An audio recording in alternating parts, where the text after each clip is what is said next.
Olá! Vamos mergulhar direto num assunto fascinante hoje. A gente vai fazer uma análise detalhada de uma das sínteses mais essenciais do feminismo materialista brasileiro. O foco do nosso estudo é a obra Gênero, Patriarcado, Violência, que a socióloga Eliette Saffioti publicou lá em 2004. E olha só, o que torna esse trabalho dela um verdadeiro marco não é ficar apenas no campo das ideias abstratas, não. Ela constrói tudo em cima de dados empíricos muito sólidos, mais especificamente, dados da Pesquisa Nacional da Fundação Perseu Abramos sobre a mulher brasileira nos espaços público e privado. Só que o objetivo da Saffioti não é só jogar esses dados na mesa e descrever os fatos. A ideia é fazer um esforço teórico e político bem profundo para entender de verdade as raízes de tudo isso. Para começar, a obra já chega desafiando aquela narrativa super tradicional. Sabe quando a mídia ou o senso comum retratam agressões como se fossem incidentes totalmente isolados? Tipo, foi uma explosão do momento, ou um desvio de conduta de alguém problemático? Mas a pergunta que fica é, será que isso é verdade mesmo? A premissa que baseia todo esse diagnóstico da Saffioti joga uma luz completamente diferente na questão. Ela provoca a gente a olhar para a violência não como uma exceção à regra, mas sim como a própria regra que fundamenta e organiza toda a estrutura da nossa sociedade atual. E para destrinchar essa tese direitinho, a nossa análise vai passar por 6 pontos-chaves. Primeiro, a violência como estrutura. Depois, a redefinição do patriarcado. O nó estrutural entre gênero, classe e raça. A ilusão do lar seguro, os limites das leis e, por fim, teoria e transformação. Bom, vamos lá para o nosso primeiro ponto, a violência como estrutura, um fenômeno totalmente enraizado. Para entender isso bem, Saffioti coloca a análise dela num contexto de desigualdades socioeconômicas que só crescem. Existe um choque frontal entre o que é mito cultural e o que é realidade estrutural. A sociedade tem essa mania de dar uma amenizada nas agressões, usando rótulos como conflitos conjugais, crimes passionais ou até problemas puramente individuais. A obra demonstra com muita força que essas interpretações servem basicamente para esconder o caráter estrutural da dominação. Na visão dela, a violência funciona literalmente como um mecanismo direto de controle social. Ou seja, quando aquelas expectativas tradicionais de submissão são quebradas, a violência entra em cena como uma espécie de instrumento corretivo, sabe? O objetivo é restaurar a hierarquia de poder. E para essa análise fazer sentido, é fundamental ampliar e muito o nosso conceito de violência. O estudo deixa claro que não dá para se limitar só à agressão física explícita. Saffioti expande essa lente para incluir qualquer forma de violação que atinja a integridade física, psíquica, moral ou sexual. É uma violência que opera de um jeito multifacetado. Pode ser super explícita ou bem simbólica, direta ou indireta. Ela age tanto lá no nível individual quanto nas grandes instituições. É uma teia gigante e muito complexa de violações. O que nos leva diretamente ao segundo ponto, redefinindo o patriarcado e a supremacia masculina.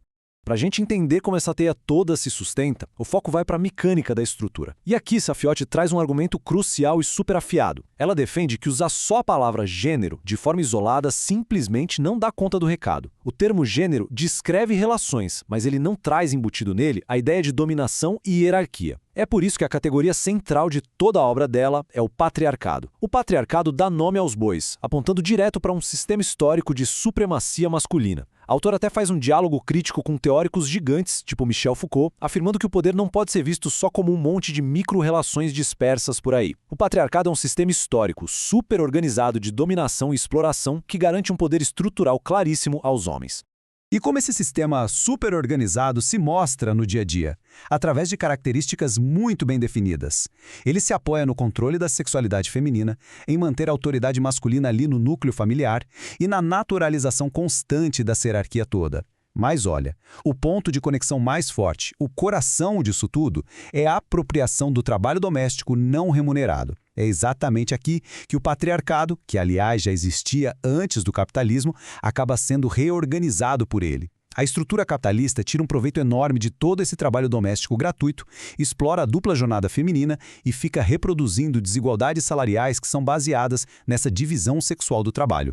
Isso ilustra brilhantemente o nosso terceiro ponto, o nó estrutural e as múltiplas opressões. Esse cenário todo traz uma das contribuições que mais impactam no livro. Saffioti rejeita totalmente qualquer explicação simplista. Ela se afasta daquele marxismo que reduz toda a opressão apenas à luta de classes e também se distancia dos feminismos que isolam a questão de gênero e deixam a economia de lado. Para ela, a real é que não existe uma única contradição principal organizando a sociedade sozinha. O que a gente tem de fato é um nó estruturante e orgânico, onde várias formas de exploração estão totalmente misturadas. E esse nó é feito pelo entrelaçamento de 3 fios inseparáveis: as relações de classe, as relações de gênero e as relações raciais. Por causa desse nó, a experiência da opressão nunca vem sozinha. Os dados da pesquisa mostram isso claramente. Mulheres negras e pobres vivem camadas sobrepostas de violência e exclusão, que são qualitativamente bem diferentes daquelas vividas por mulheres das classes dominantes. E isso mesmo com todas elas vivendo debaixo do mesmo guarda-chuva do sistema patriarcal. A opressão tem várias caras e vai se acumulando nesses nós estruturais. Certo, agora passando para a parte 4, a ilusão do lar seguro, um espaço que muitas vezes é de opressão. Com esse entendimento do nó estrutural na cabeça, a análise entra num dos espaços de violência que são mais invisíveis e que o texto denuncia com força: o ambiente doméstico. A obra desconstrói aquela velha ideia da família como um lugar sagrado e intocável, e vai direto na dura realidade do abuso sexual intrafamiliar. Aqui é muito importante notar uma distinção acadêmica super rigorosa que ela faz para a gente entender o tamanho do problema.